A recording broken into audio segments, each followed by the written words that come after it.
ଲଘୁଚାପର ଲଗାଣ ବର୍ଷାରେ ଭାଙ୍ଗି ଯାଇଛି ଘର। ବାଲେଶ୍ୱର ରେମୁଣାର ହଳଦିଆ ଗ୍ରାମରେ ଅଛୁ ଏବଂ ଏଠି ଆପଣ ଦୃଶ୍ୟ ଦେଖୁଛନ୍ତି। ମୁଁ ଗୋଟିଏ ଘରେ ଅଛି ଏବଂ ଲଗାତାର ଯୋଉ ବର୍ଷା କିଛି ଦିନ ଧରି ଲାଗି ରହିଛି, ଫଳରେ ଘରର ଅବସ୍ଥା ଆପଣ ଦେଖନ୍ତୁ। ଯୋଉ ମାଟି ଘରଟି ଥିଲା, ଇଏ ବର୍ତ୍ତମାନ ସମ୍ପୂର୍ଣ୍ଣ ଭାବରେ ଉଜୁଡ଼ି ଯାଇଛି। ଗୋଟିଏ ପ୍ରକାର ବାସହରା ହେଇଯାଇଛନ୍ତି ପରିବାର। ପ୍ରତିକ୍ରିୟା ନେବା ପାଇଁ ଚେଷ୍ଟା କରିବୁ। ଇଏ ଯୋଉ ଆମେ ଦେଖୁଛୁ ଘର କେମିତି କଣ ଇଏ ଉଜୁଡ଼ିଲା ଏବଂ ଲଗାତାର ବର୍ଷା ଫଳରେ ପୁରା ଦୁଇଟି ଯାକ ଘର ଉଜୁଡ଼ି ଯାଇଛି। ରହୁଛନ୍ତି କେମିତି ବର୍ତ୍ତମାନ? ବର୍ତ୍ତମାନ ଏମିତି କଷ୍ଟମଷ୍ଟ କରିକି ରହୁଛୁ। ଆଚ୍ଛା ଏଇ ପିଣ୍ଡାରେ ଏମିତି ଖଟ ମଟ ପକେଇକି ରଖୁଛୁ। ଆଚ୍ଛା କେମିତି କଣ ଖିଆପିଆ କରୁଛନ୍ତି? ଖିଆପିଆ ଏମିତି ଚୁଲିର ରନ୍ଧା ବଢା କରିକି ପିଣ୍ଡାରେ ଖାଉଛୁ। ଆଚ୍ଛା କିଏ କିଏ ରହୁଛନ୍ତି ଘରେ ବର୍ତ୍ତମାନ? ମା, ମୁଁ, ମୋ ପୁଅ। ଆଚ୍ଛା ଭାଇ ଦୋକାନରେ ରୁହନ୍ତି, ବାବୁ ବାହାରେ ଅଛନ୍ତି। ଆଚ୍ଛା ଏଇ କେମିତି କଣ ହଠାତ୍ ଭାଙ୍ଗିଲା, ଜାଣି ପାରିଲେନି ଘରେ ଥିଲେ?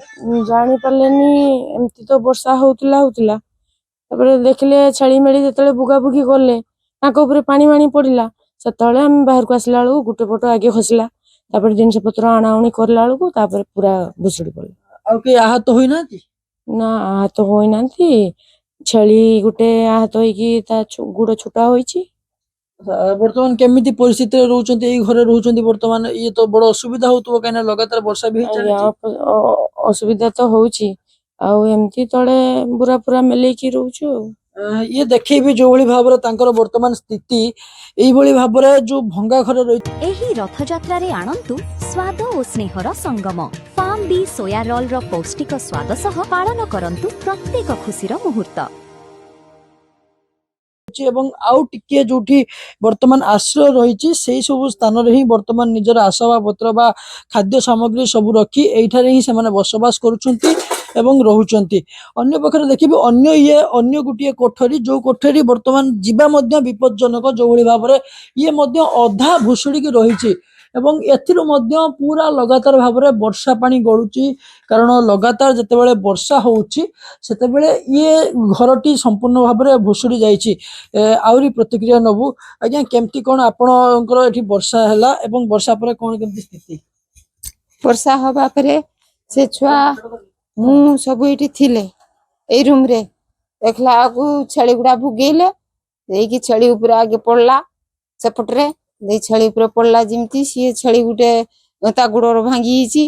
ଆଉ ଆମେ ମା ଛୁଆ ଯେ ଥିଲେ ଧଡ଼ପଡ଼ିକି ଉଠିକି ଜିନିଷ ପାତି ବାହାର କଲେ। ଆଚ୍ଛା, ଇଏ ବର୍ତ୍ତମାନ ରହୁଛନ୍ତି କେମିତି? ବର୍ତ୍ତମାନ ବି ତ ବର୍ଷା ହଉଛି, ୟା ଭିତରେ ରହିବା ତ କଷ୍ଟକର। ନା, ଘର ଭିତରେ ଆଉ ରହୁନି ପରା, ଆଚ୍ଛା, ବାହାର ପଟର ପିଣ୍ଡାରେ ରହୁଛେ। ଏଇ ଯୋଉ ପିଣ୍ଡା ବର୍ତ୍ତମାନ ଏଇଠି ଆଶ୍ରୟ ନେଇଛନ୍ତି? ଏଇଠି ଆଶ୍ରୟ ନେଇଛେ, ଖଟ ପକେଇଛେ, ତା ତଳେ ବୁରା ମୁରା ପକେଇକି ବର୍ଷା ପାଣି କାନ୍ଥରୁ ଫେର ଝରୁଛୁ। ଭୟ ଲାଗୁଥିବ, ଇଏ ବି ତ ହୁଏତ କେତେବେଳେ ଭୁଷୁଡ଼ି ଯାଇପାରେ। ହଁ ଆଜ୍ଞା, ଆଚ୍ଛା, ଭୁଷୁଡି ଯାଇପାରେ। ତା ବି କିଛି ଠିକ ନୁହେଁ। ଇଏ ଦେଖୁଛନ୍ତି ଯୋଉଭଳି ଭାବରେ ଇଏ ଘରର ବର୍ତ୍ତମାନ ସ୍ଥିତି ଏବଂ ଏମିତି ଆଶ୍ରୟ ନେଇଛନ୍ତି। ଅନ୍ୟ ପଟରେ ଯୋଉ ଗୃହପାଳିତ ତାଙ୍କର ପଶୁ ରହିଛନ୍ତି, ସିଏ ମଧ୍ୟ ଛେଳି, ସେମାନେ ମଧ୍ୟ ବିପଜ୍ଜନକ ଭାବରେ ଆଶ୍ରୟ ନେଇଛନ୍ତି ଏଇ ଘରେ ଏବଂ ଏ ଘରଟି ସମ୍ପୂର୍ଣ୍ଣ ଭାବରେ ଗୋଟେ ପ୍ରକାର ଭୁଷୁଡ଼ି ଯାଇଛି ଏବଂ ଲଗାତାର କିଛି ଦିନ ଧରି ଏମାନେ ପରିବାର ପୁରା ଏଇଭଳି ଭାବରେ ଏଠାରେ ବସବାସ କରୁଛନ୍ତି। କାରଣ ଯେତେବେଳେ ଅନ୍ୟ କିଛି ସାହାରା ନାହିଁ, ଯେତେବେଳେ ଅନ୍ୟ କିଛି ଉପାୟ ମିଳିନାହିଁ, ସେତେବେଳେ କୋଉଠି ନା କୋଉଠି ଏଇଭଳି ସ୍ଥିତିରେ ମା, ଝିଅ ଏବଂ କୁନି ଛୁଆକୁ ନେଇ ଏ ପରିବାର ଏଭଳି ରହୁଛନ୍ତି ଏବଂ ଏ ଭଙ୍ଗା ଘରେ ବିପଜ୍ଜନକ ଭାବରେ ବର୍ଷାରେ ରାତି କାଟୁଛନ୍ତି ପରିବାର। ବାଲେଶ୍ୱରରୁ ଚନ୍ଦ୍ରକାନ୍ତ ଜେନା।